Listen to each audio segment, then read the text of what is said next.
Bien, pues muy buenas tardes, ya estamos aquí en otras charlas con café a distancia y justo pues ya está Cristina Morató lista para compartirles esto que es Diosas de Hollywood, así que los invito a que nos acompañen en estas charlas con café a distancia. Yo estoy desde la Ciudad de México y Cristina nos acompaña desde España. Pues vamos a primero a introducir a quién es Cristina y también qué es este libro de las Diosas de Hollywood.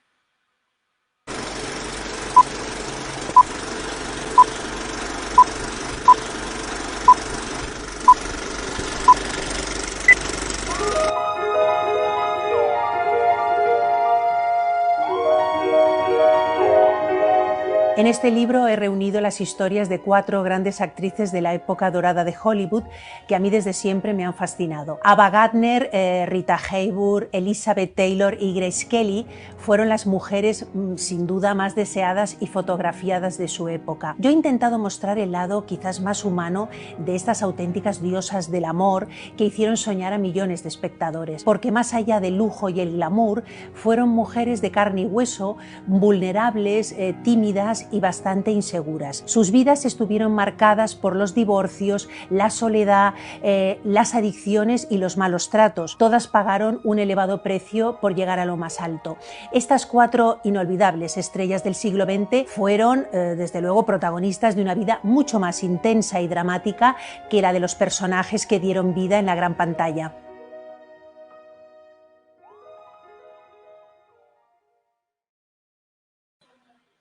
Bien, pues ya estamos con Cristina. Cristina, nuevamente muchas gracias por estar con nosotros aquí en Charlas con Café y para toda nuestra audiencia de Radio Anáhuac. Y quisiera iniciar con una pregunta, Cristina, porque sé que eres periodista, no solamente por profesión, también estudiaste y que además te has dedicado a hacer periodismo de investigación. Incluso comenzaste por esta parte de Latinoamérica, estando en Honduras y ciertos países muy cercanos a México, y también hay una cercanía a México que también vamos a platicar sobre eso. Entonces, platiquemos en un principio cómo inicia tu carrera como periodista, Cristina.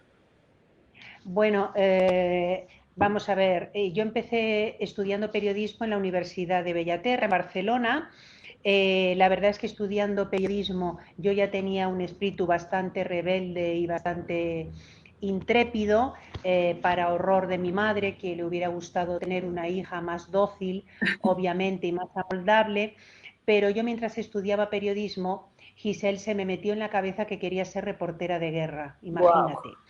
Esto estamos hablando con 20 años, que yo un día tranquilamente, que no me olvidaré, en la cocina con mi madre, estoy comiendo y le digo: mamá, me voy a Centroamérica, voy a cubrir la llegada de los sandinistas al poder, me voy a Wow. Managua. Mi madre se quedó totalmente, bueno, yo creo que la pobre aterrorizada, pero sí que es cierto que tengo que decir que ella valoró que no era una broma, que no era un capricho, que yo el tema del periodismo llevo en las venas, que me fascina, y en definitiva lo que quería era no ir tanto a clase y que me contaran lo que era ser periodista, sino vivir el periodismo. Y el periodismo para mí no se vive en un aula, el periodismo se vive sobre el terreno, y más el que yo quería hacer. Así es. Eso no está en los libros. En los libros te pueden dar unas directrices, pero luego yo creo que tienes que ser tú quien te pones a prueba y descubres si ese tipo de periodismo puedes o no hacerlo. En Así mi es. caso no estamos hablando, yo no era columnista, ¿no? Yo quería ser reportera de guerra. Para resumirte, estuve en Nicaragua, Honduras y El Salvador. Fue duro, fue mi bautismo de fuego. Mis padres me apoyaron sentimentalmente, pero obviamente no me dieron ni un peso. Tuve que espabilarme para ahorrar dinero y comprarme carretes, porque en aquella Sí, sí, época eran sí. carretes. Sí, sí, sí. Llevaba una maleta entera de carretes. Me lancé ahí a la aventura y fue duro porque descubrí que yo no tenía estómago para esta profesión, y además no servía, porque lo que yo solía hacer era que cuando veía una situación, cuando veía que alguien estaba sufriendo o me encontraba ante una situación donde veía que la gente lo estaba pasando muy mal o necesitaban ayuda, yo lo que hacía era dejar la cámara Ok. y dejar claro, dejaba de hacer fotos y me ponía a ayudar a la gente, ¿no? Entonces, en una ocasión oí la voz de un compañero que me dijo, Cristina, tú nunca serás buena reportera de guerra porque primero hay que hacer la foto y en todo caso después ayudar. Y yo pensé, Claro. esto no está hecho para mí. Pero sí que es verdad, no, pero sí que es verdad que de aquel viaje se me quedaron las ganas de ver mundo. Me encantó conocer otras culturas, ya América Latina se me quedó en el corazón porque bueno, me sentí muy identificada con la gente, me sentía como en casa y a partir de ese momento ya no volví a hacer reportajes de guerra o en zonas bélicas, sino que me dediqué a recorrer el mundo con mi cámara de fotos, mucho América Latina. Durante una etapa hice, bueno, todo, sobre todo mucho México, estuve en Argentina, Bolivia, Ecuador, pero haciendo sobre todo reportajes de mujeres en estos países y sobre todo mujeres en las zonas rurales, contando historias de mujeres. Ok, y que además después tuviste otra, digamos, vertiente para irte hacia África y también otros países y también recuperar esta cuestión periodística. Tú ya te habías dado cuenta que no necesariamente tenías la sangre o esa vocación para, digamos, estaba más la parte humana que la parte ya de vocación de tomar la foto y cubrir todo el evento y demás. ¿Qué cosas fueron las que te llevaron a decir, bueno, voy a ir ahora a África y voy a cerciorarme de si esto es correcto en mi vocación o no? ¿O por qué decidiste continuar con este periodismo? El tema de ir a África estuvo más unido a que en aquella época mi compañero sentimental era médico tropical. Yo Ok, tenía 23 años y tuve la inmensa suerte de poder acompañar a este médico a estos lugares donde como turista nunca hubiera podido llegar. ok, Entonces, mi bautismo de fuego también en África fue en Guinea Ecuatorial. Él tenía trabajo como jefe de la cooperación sanitaria allí y entonces ok. yo, en lugar de quedar en Barcelona, porque yo soy de Barcelona, aunque ahora vivo en Madrid, en lugar de Sí, quedarme en Barcelona, me tenía unas ganas de conocer África, sobre todo el África subsahariana que no conocía, y le dije que le acompañaba. ¿Cuál fue el problema? El problema fue que en el fondo yo no dejaba de ser periodista. Yo cuando claro. llegué a Guinea Ecuatorial, a priori no tenía ninguna profesión, yo iba como compañera o Ah, esposa, sí, entre comillas, de sí, este sí, sí, señor, sí, sí. de México, y entonces ya las autoridades empezaron a sospechar de mí porque, bueno, yo no trabajaba en el hospital, ¿qué hace esta mujer? Y lo que Hacia hacía aquí. esta mujer, claro, lo que hacía esta mujer era cada mañana me levantaba, me iba con alguna de las mujeres a trabajar la tierra para ver cómo lo hacían. Desde el alba a las 7 de la mañana ya salían de la aldea pues con sus cestos para ir a cultivar o para traer leña y empecé sobre todo a interesarme por la situación de las mujeres, sobre todo en la zona rural, que Ok, dicho sea de paso, viven en una situación casi de esclavitud, ¿no? Muchas de ellas dicen somos esclavos de la tierra y lo son, porque es una vida muy dura.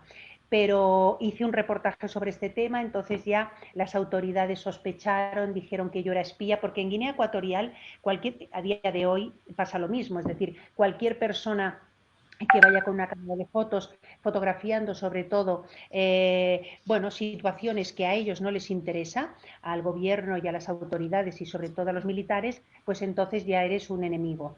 Y así entonces es. yo iba a estar en Guinea Ecuatorial pues 8 meses y solamente estuve 3 porque el embajador, un poco preocupado por mi seguridad, me dijo, Cristina, estás en una lista negra de periodistas, es mejor que abandones Guinea Ecuatorial porque ya están sospechando de ti, te van a poner problemas. Este fue mi bautismo en África. Ok, y después, ¿cuándo decides, Cristina, justo dejar el periodismo? Porque también hablábamos justo antes de iniciar la carrera, ¿no? Tú ya tenías como perfilado qué querías hacer, este valor que te ha identificado como una mujer aguerrida, como una mujer que no se queda, ¿no? Solamente, digamos, en la trinchera, sino se pasa la trinchera y va más al fondo. Sí, Eh, sí. fuiste productora también de programas de televisión, de radio, y un buen día dices, no, prefiero dejar esto e irme a una parte que yo creo que ha sido extraordinaria, que es ser escritora y ser escritora sobre estos personajes de mujeres emblemáticos y que cuando nos los presentas desde una forma muy diferente a cualquier óptica que haya dado pie para tomar estas historias. Entonces, ¿cuál es ese momento, Cristina, en donde dices, no más, vámonos por el camino como escritora? Claro, yo como escritora tengo que aclarar, y lo saben los lectores que me siguen, que tengo, yo diría, como dos ramas dentro de lo que yo hago, que es escribir biografías de mujeres. Así es. Yo no hago novela, no hago No, ficción, aunque no, algunas de las vidas de estas mujeres puedan parecer tan parece. novelescas que no te creas, no, claro, te crees que son pura imaginación mía, ¿no?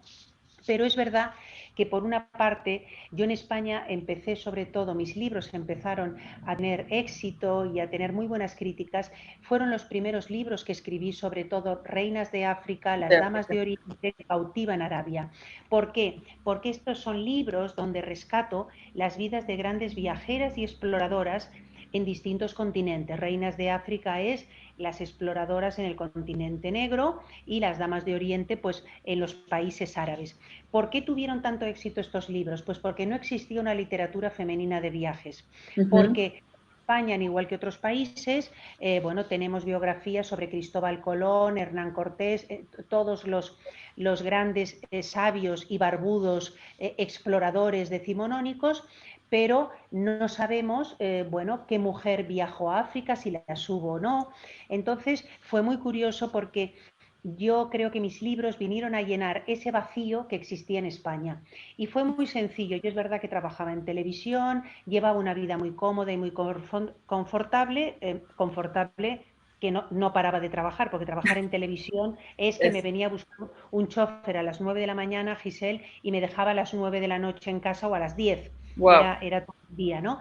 Pero me di cuenta que yo tenía un hijo de corta edad, no tenía mucha vida familiar y me estaba dando cuenta que me estaba convirtiendo en lo que no quería ser. Así Entonces, un es. buen día, cuando además yo ya había alcanzado el estatus, ¿no?, de directora de programas, que además, bueno, cobraba un buen sueldo y era un poco ya el tope de mi carrera, porque yo había Claro. empezado en televisión. Yo empecé en televisión desde abajo, o sea, yo empecé como documentalista, luego pasé a redactora, pasé a periodista ya de mesa, luego a reportera de calle, presentadora de televisión. Muchos años estuve presentando, por eso en España me conocen mucho, porque presenté programas de bastante éxito en Sí. una época en que solo existía una televisión, entonces te veía todo el mundo, hacías Sí. algo, te veían 30 millones de personas porque había una única televisión. Okay.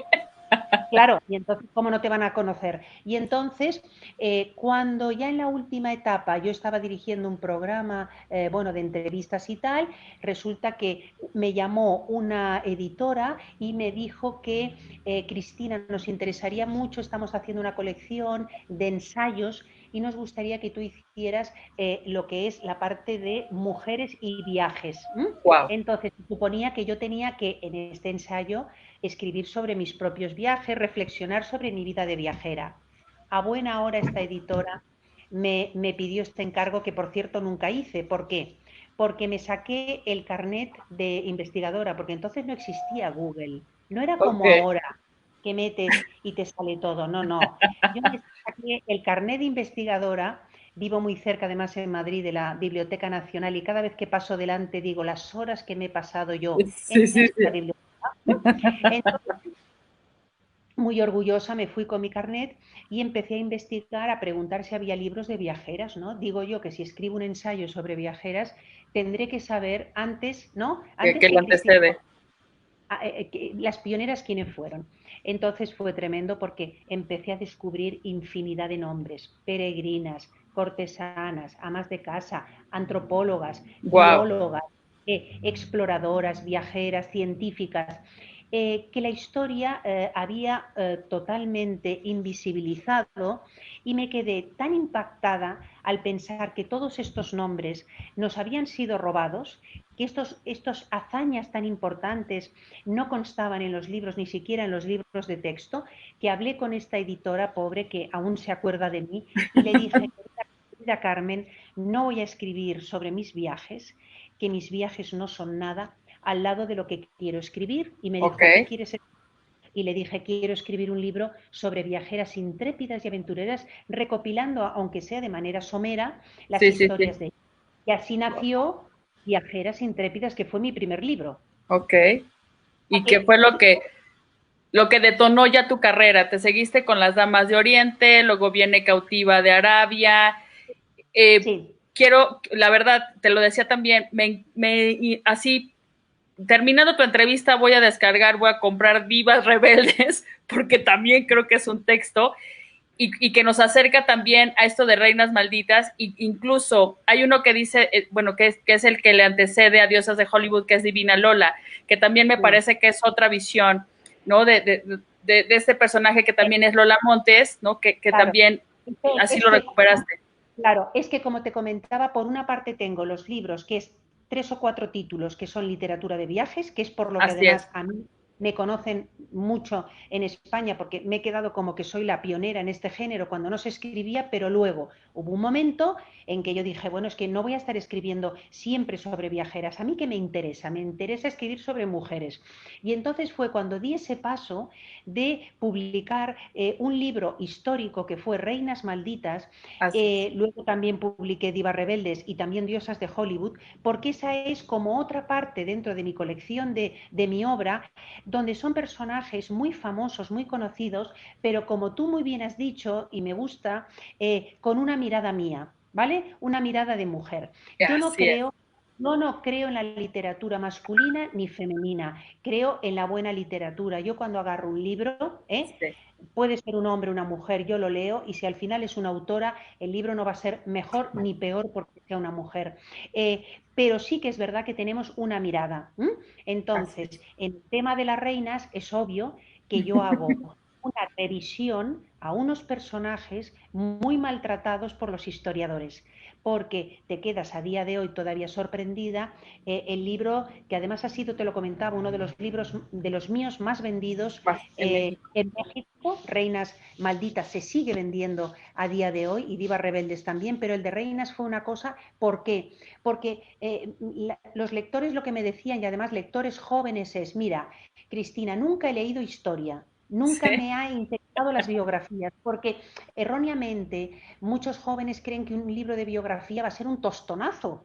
Y un exacto. libro de biografía bien escrito, bien ambientado, es realmente un paseo delicioso por la vida de un personaje. No tiene que ser un tostón. Y en el caso de Reinas Malditas, creo que el acierto fue buscar el lado más humano y menos conocido de una reina sobre las que se ha escrito muchísimo. Así Y es. entonces, claro, yo como mujer, pues me fijé en sus embarazos, en la dificultad de sus partos, en lo que eran las intrigas de la corte, lo que era el ser una princesa en esa época, que eras una princesa rehén, donde tus sentimientos no contaban para nada, a ti te casaban, no decidía el amor, porque era Exacto. asunto de Estado. Entonces, por eso te digo que sí que hay una diferencia entre esa obra que es La viajera y esa otra obra que es sobre todo la de personajes famosos. Y luego solo he escrito 2 biografías, 2 libros que me han costado mucho y son mis preferidos, que son 2 libros dedicados solo a 2 mujeres.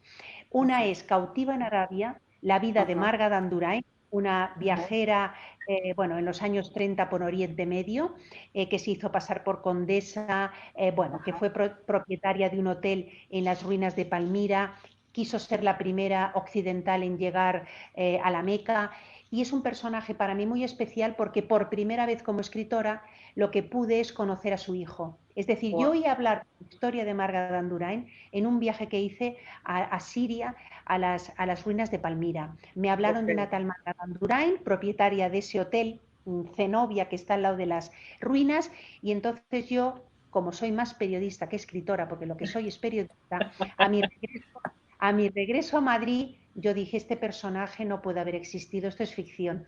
Y para mi sorpresa, descubrí que no solo Marga Dandurain había existido, este personaje excepcional, sino que su hijo todavía estaba vivo, tenía 96 años, Wow. vivía en una residencia de ancianos a las afueras de París, tenía 96 años, héroe de la Imagínate. resistencia francesa Y entonces, claro, para mí es un libro que le tengo un cariño muy especial por Por dos supuesto. cosas. Por haber conocido al hijo de la protagonista, por todo el material fotográfico que tiene el libro, que te descubre una Siria que ya no existe. El otro día una lectora me ponía en Instagram, me has hecho llorar leyendo Cautiva en Arabia, porque los lugares que describes ya no existen, ¿no? Ok. No existe al destrozado jamás. Entonces, para mí creo que ha quedado como un documento de una época. Y Lola, para mí es un libro el que más me ha costado escribir, porque también es la vida de una aventurera y cortesana del siglo XIX.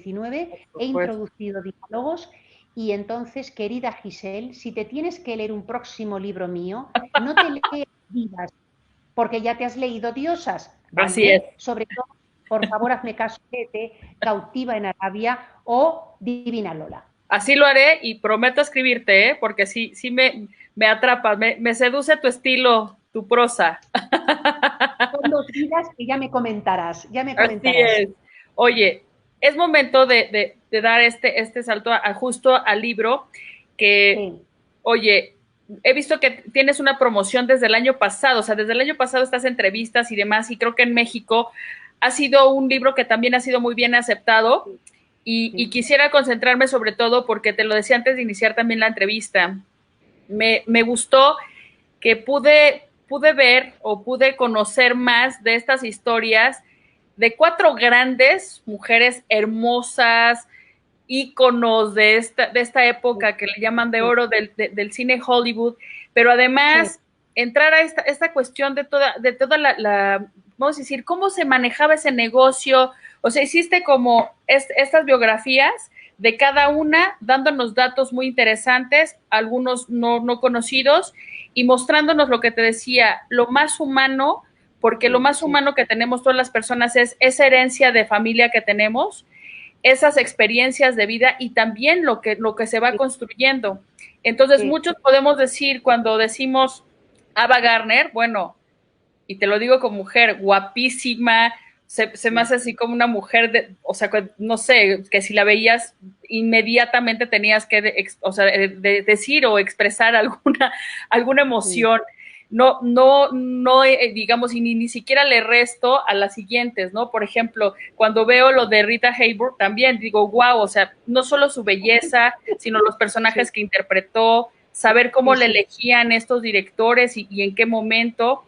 Y luego viene también Grace Kelly, que, Dios mío, decías, bueno, vas avanzando y yo no sé si el orden o como las fuiste eligiendo de cómo está estructurado el libro, pues te va sorprendiendo porque cierras con una Elizabeth Taylor, que sí es conocida, emblemática y hasta a mi generación ya también nos tocó conocer la más grande, pero dices, cada una de ellas tiene algo especial que las hizo ser grandes, sí, pero sí, también hay una construcción atrás que me sorprendía que las cuatro sufrían de amor siendo hermosas.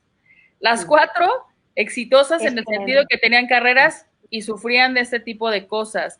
Entonces, ¿cuál sería, o sea, tú como autora, qué encontraste en cada una de ellas y qué nos podrías, digamos, decir ya desde tu mirada, cuál sería la que tú dirías, oye, pues esta destacó, por ejemplo, en hacerse una gran empresaria, esta al Sí, final, pues encontró, logró sanar sus, pues sí, pienso por ejemplo en Rita Hayworth, ¿no? Que desde muy temprana edad sufrió abusos sexuales, ¿no? Y de su papá. Entonces yo no sé eso qué conflicto te puede causar para desarrollar una vida pues medianamente pues buena. Y en el caso pues de Ava Gardner, que me parece que tú nos muestras que nunca quiso ser actriz, o sea, es gracias a una sí, foto de su cuñado que alguien la descubre y al sí. final pues ya se encontró en Hollywood y su hermana ahí al lado de ella acompañándola para que no perdiera de vista, ¿no? Que siguiera. Entonces, si nos puedes contar esta parte, porque te digo, me encantó tu libro. Pues, Giselle, te lo agradezco mucho. Yo creo que, vamos a ver, Ava Gardner, Rita Hayworth, Grace Kelly y Elizabeth Taylor fueron, yo creo que fueron las estrellas, ¿no?, de cine más admiradas y seductoras de la época. Pero es verdad que yo lo que me proponía era como, igual que en el caso de Reinas, descubrir al ser humano. Entonces, claro, lo que el lector se va a encontrar, y entiendo que sorprenda, es que más allá de todo este lujo y glamour de Hollywood, te vas a encontrar con unas mujeres que eran mujeres de carne y hueso, mujeres muy inseguras, muy tímidas, muy vulnerables, que curiosamente nunca encontraron el amor. Ellas que eran las diosas del amor. Entonces ya por una parte es interesante porque además, ¿por qué elegí a estas cuatro? Porque mucha gente me pregunta, ¿pero cómo has dejado a Marilyn? He elegido a estas cuatro porque las cuatro están conectadas, rodaron películas juntas, Así es. la mayoría eran amigas, compartieron rodajes, amistad y hasta amantes. Entonces, Sí. si te has leído el libro, tiene mucha gracia porque continuamente te está saliendo el marido de una, el marido de otra. Así es. Claro, Ava Gardner está rodando Mogambo en África, y a quien conoce a Grace Kelly, que Así también es. trabaja en Mogambo, y se Así hacen es. amigas. ¿Quién Así es. invita a esta boda de cuento de hadas en el Principado de Mónaco a la única actriz de Hollywood que va a invitar ella? Es a su amiga Grace. Entonces me gustaba, y luego, por ejemplo, Elizabeth Taylor, pues en un momento dado, cuando no tenía marido, porque tuvo 8, pero era un impasse de estos, estaba soltera, le echa a los tejos. ¿Se dice en México echar los tejos? ¿No? Ah, es una expresión muy de aquí que me hace mucha gracia. Echar los tejos es trata de conquistar. Aquí Ok. decimos, ¿no? No, acá Me, decimos echar los perros, le echó los perros. mira, echar los perros. Le echa los perros ni más ni menos que a Frank Sinatra, que estaba casado Ajá, con Ava Gardner. por Entonces, supuesto. claro, todas están relacionadas. Y por otra parte, me interesaba mucho también desmitificar todo este mundo de este Hollywood dorado, que yo creo que es la parte más cruda del libro. En la contraportada del libro, que la portada es en nuestra Ava Gardner, hay Así es. una frase que yo creo que refleja muy bien lo que realmente era el Hollywood de los años 30, 40 y 50, que Ava Gardner dice, Ah, en el Hollywood a las actrices nos trataban como si no tuviésemos tuviéramos alma. alma. La cita está cortada porque añadió peor que al ganado. Es Así es. decir, lo que tenemos que entender es que en aquella época los estudios, los jefes de los estudios eran los dueños y señores absolutos de sus actrices y actores. Exactamente. Entonces, los Louis B. Mayer, Daryl Zanuck, Howard Hughes eran propietarios, se sentían propietarios de estas actrices que además ellos habían descubierto, y lo más terrible es que controlaban al milímetro sus vidas, era casi como un estado feudal. Así Y es. señores como Louis B. Mayer, que yo un poco es lo que denuncio en el libro, pues desde su trono, de sus oficinas en Hollywood, decidían, él como los demás, decidían sobre los divorcios, los matrimonios y hasta los abortos de sus actrices. O sea, a mí lo que me ha estremecido, Giselle, es que estas mujeres que eran hermosísimas, independientes supuestamente, que tenían dinero, que eran unas privilegiadas para una época en que, imagínate, en esa época, cómo vivía una ama de casa estadounidense de Sí, la no. clase media. Ellas eran unas privilegiadas, Así es. cómo finalmente no eran dueñas de sus cuerpos, porque eran los jefes de los estudios los que decidían si tenían o no un hijo. Porque si Claro. Lana Turner, por ejemplo, que era la rubia sex symbol, estaba haciendo una película en la cumbre de su carrera y se quedaba embarazada, ella tenía que pedir autorización e Así es. informar al señor Así es. Meyer. El señor Meyer decidía si Sí, tenía sí, el hijo o no. Y claro. a mí esto me ha dejado realmente impresionada. Por fortuna, los abusos, como tú muy bien dices, estaban a la orden del día. Es decir, Hollywood estaba lleno de tiburones, igual o peor que el señor Harvey Weinstein. La Así es. diferencia es que en aquella época no existía el movimiento Me Too y no Ujú. podían, lo único que podían hacer era callar. Así es. Y que incluso, porque también eso es importante mencionarlo, tu libro, las fuentes son memorias o son conversaciones de gente muy cercana. Entonces, sí puede ser que sean estos perfiles, o sea, de biografías de estos personajes, pero no nada más son de historiadores o de cosas que puedan recuperarse así, no, son testimonios muy cercanos. Entonces, por ejemplo, entrar a las memorias de Ava y todo lo que ella pensaba, esta cuestión cuando pues tú mencionas, ¿no? Que se salva de que le rasuren la ceja, porque al final dijeron, no, se ve preciosa como está, pero si no entraba todo a la fábrica, vamos a decir así, para producir a esos talentos. Y que eso que también le llaman Star System me sorprendió, porque había una, digamos, dinámica. También lo cuentas, que cuando conocen o sea, bueno, cuando ven la foto dicen, esta mujer yo te decía que si eres fotogénica o no, se llama fotogenia, y en realidad cuando le hacen la primera prueba, ni siquiera puede hablar bien por su acento, ¿no? Sureño, no baila, no tiene gracia, pero era más importante esta cuestión de imagen.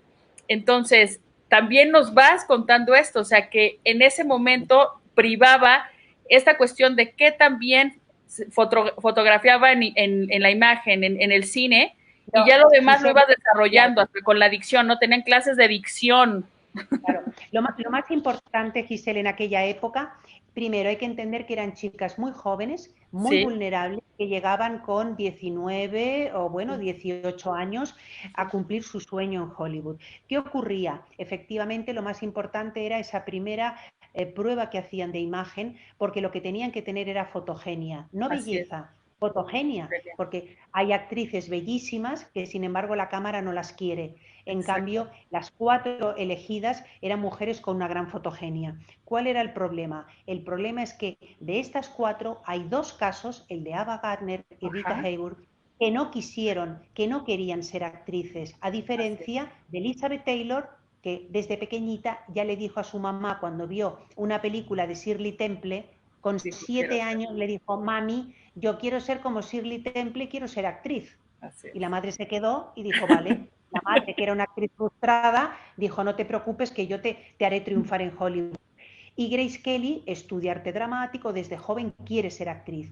¿Qué pasa cuando no quiere ser actriz? Pues pasa que Ava Gardner, que es la historia de la Cenicienta, porque es una chica que crece descalza y salvaje en un pueblo perdido de Carolina del Norte, una chica que al principio es como un patito feo, muy marimacho, no llama mucho la atención, pero luego empieza a salir ese cisne, esa mujer tan bella, y resulta que, como tú has contado antes, una fotografía le va a cambiar la vida, porque Ava Gardner viaja a ver a su hermana Bapi, que está casada con un fotógrafo que tiene un estudio en la Quinta Avenida.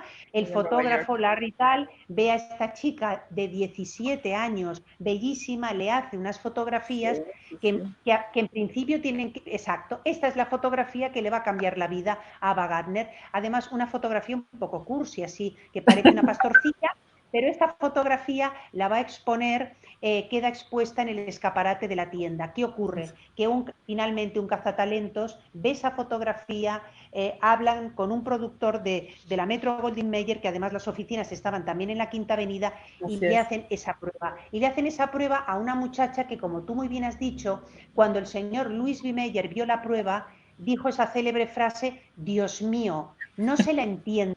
No sabe hablar, no sabe moverse, pero es magnífica. ¿Y qué significa ser magnífica? Que ahora vas a entrar en la fábrica del Star System.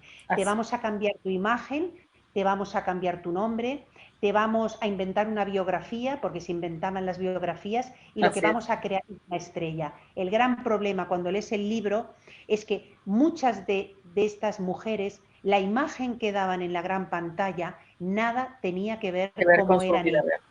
La célebre frase de la pobre Rita Hayworth, cuando en una ocasión dijo, los hombres se acuestan con Hilda y se despiertan conmigo. El personaje, exactamente. Es decir, los hombres se están casando con Hilda y se acuestan con Hilda, pero luego se despiertan conmigo. Esa confusión, ¿no?, entre ficción y realidad.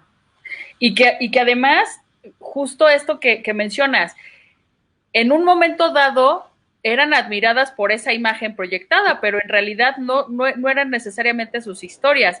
Y tal es el caso de Elizabeth Taylor, que creo que de las 4 te puedo decir que Ava me impresionó, o sea, me impresionó porque hay apartados en el libro donde menciona, bueno, pues quizás ella quería simplemente una vida normal, ¿no?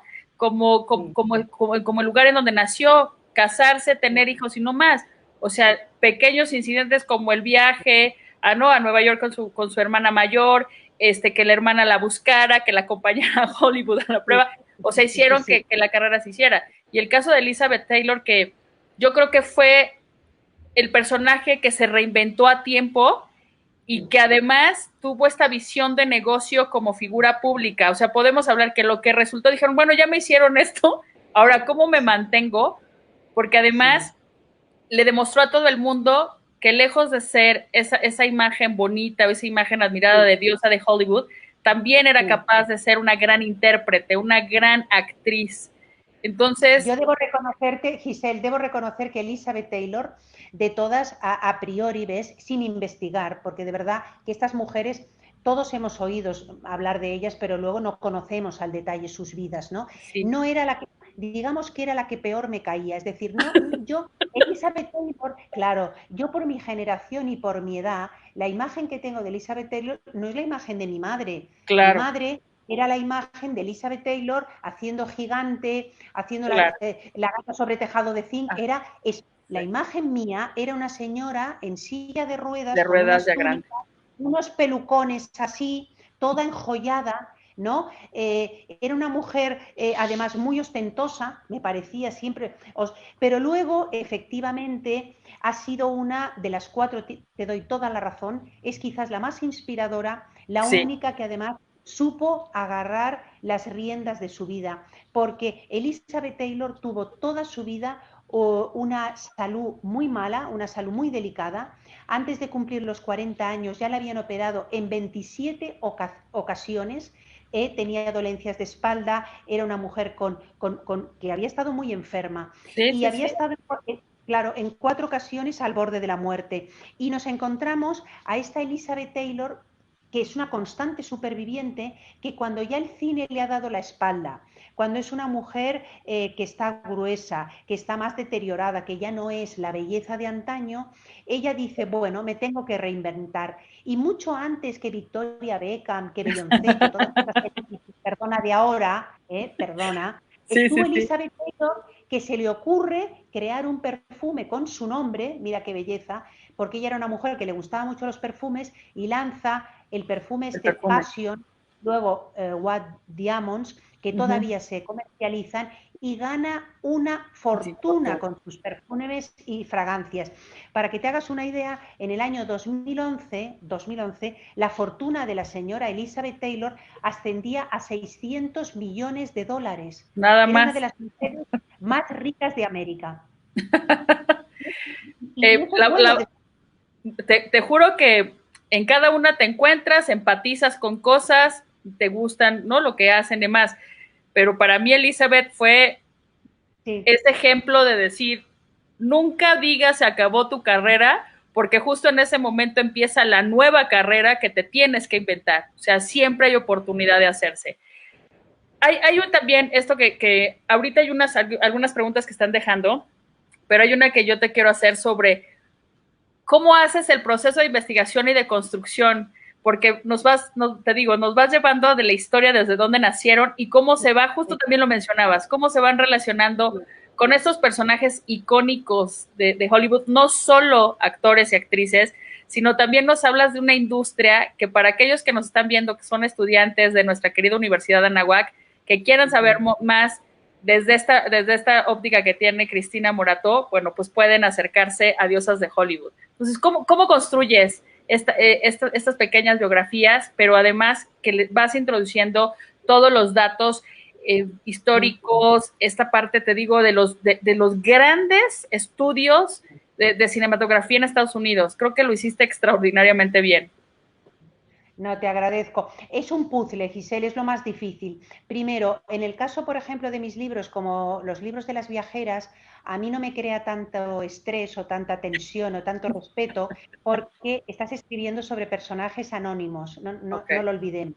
Pero escribir sobre Ava Gardner, Elizabeth Taylor, Grace Kelly y Rita Hayworth, que hay infinidad de biografías y de novelas, ahí te quiero ver.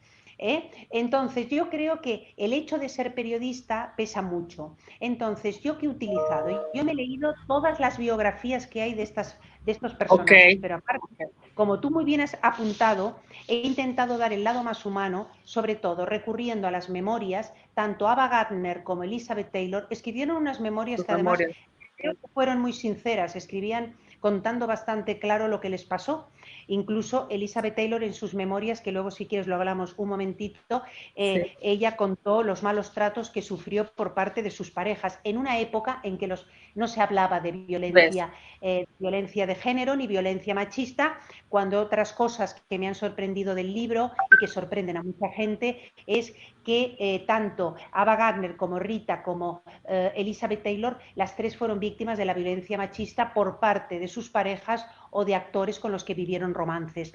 Entonces, aparte de las memorias, he intentado recurrir a la correspondencia. Es muy interesante la correspondencia. Por ejemplo, las cartas que le escribía Bapi, la hermana mayor de Ava Gardner, que era 20 años mayor que ella, Bapi, y que ejerció toda su vida una gran influencia y casi asumió el papel de madre Sí, respecto a Ava.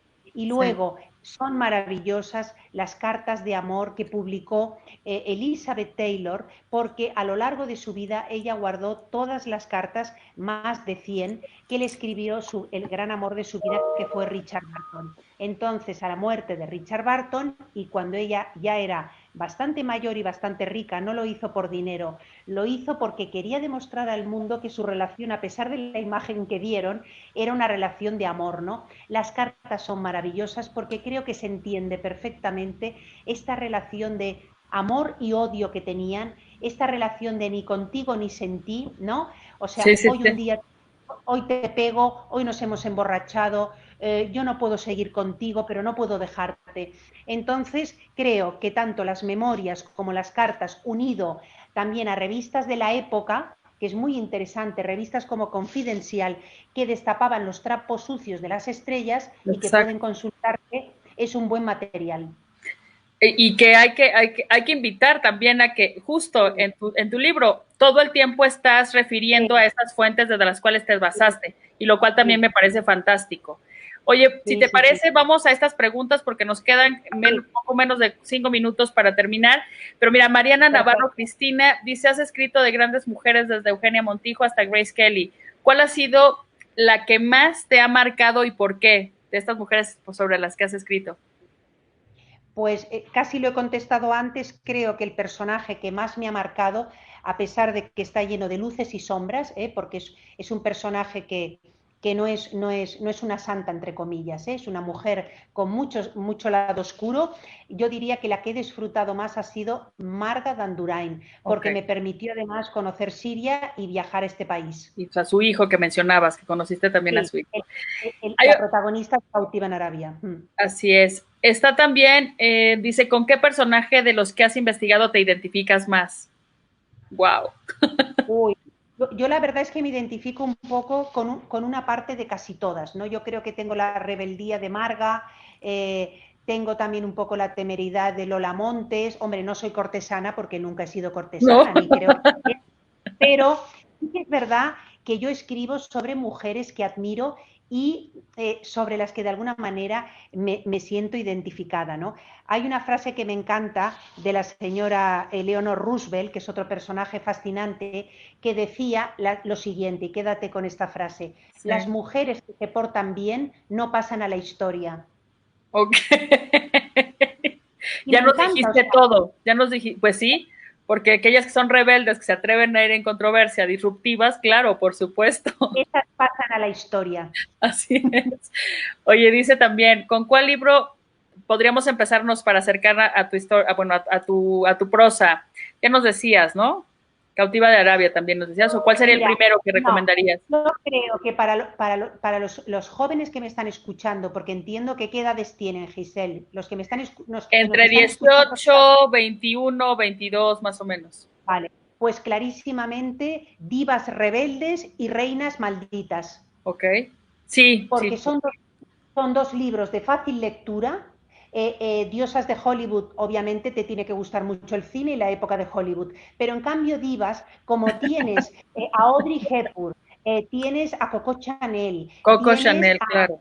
a María Callas, y son biografías no tan profundas como las de Diosas, no tan investigadas, es más literario. Creo que Divas, por el Instagram que yo tengo, en mi Instagram sigo Sí. mucho a lectoras jóvenes de clubs de lectura, y los dos libros 100 que me ponen es, chicas jóvenes, es Divas rebeldes y Reinas malditas. Así es. Y tenemos una última pregunta. ¿Qué mujeres te han inspirado a lo largo de tu carrera? Uy, Dios mío. Yo tengo, mira, si pudieras ver la biblioteca que tengo detrás, yo Sí, tengo no, una bueno. pared, un muro que tengo 2.500 libros, Giselle. Entonces, yo Wow. empecé a leer libros de aventuras, empecé a leer de pequeña Las Mil y Una Noches, que le robaba, era un libro que además lo heredé, además encuadernado en piel y con unas ilustraciones bellísimas, y yo de pequeña ya no leía, miraba las ilustraciones y ya viajaba con la imaginación. Sí, sí, Pero es sí. verdad que entre las autoras que me han marcado sí que podríamos decir Carmen Martín Gaite, podemos decir Ana María Matute de las españolas, Ok. es verdad que Virginia Woolf Bueno, también claro. me influyó, ha habido muchas, Colette, disfruté luego mucho también otra etapa de mi vida con Colette, pero también Agatha Christie, es decir, Simone de Beauvoir. Yo creo Bueno. que tengo todo un universo muy variado de mujeres que me han, bueno, que me han marcado y que me han animado a escribir. Cristina, ha sido un verdadero placer conocerte, conversar contigo y compartir tus libros, tu historia y sobre todo este último libro que insisto, hay que adentrarnos a esto de dioses de Hollywood porque a mí por lo menos me cambió esa percepción, Sí, incluso sí, sembró esa curiosidad de saber más allá y no solo de estas mujeres, sino de todos los personajes que mencionas. Te juro que vas haciendo como una lista, a sí, ver, en esta película participaron y hacían, porque además hablas hasta de la parte social, de dónde desayunaban, dónde cenaban, dónde bailaban, qué hacían. Entonces, haces también una reconstrucción, un retrato de esa época extraordinario. sí. Te felicito, te agradezco muchísimo y te mandamos un Muchas fuerte gracias. abrazo. Y de todas formas, te digo una cosa, Giselle, para acabar, interesante.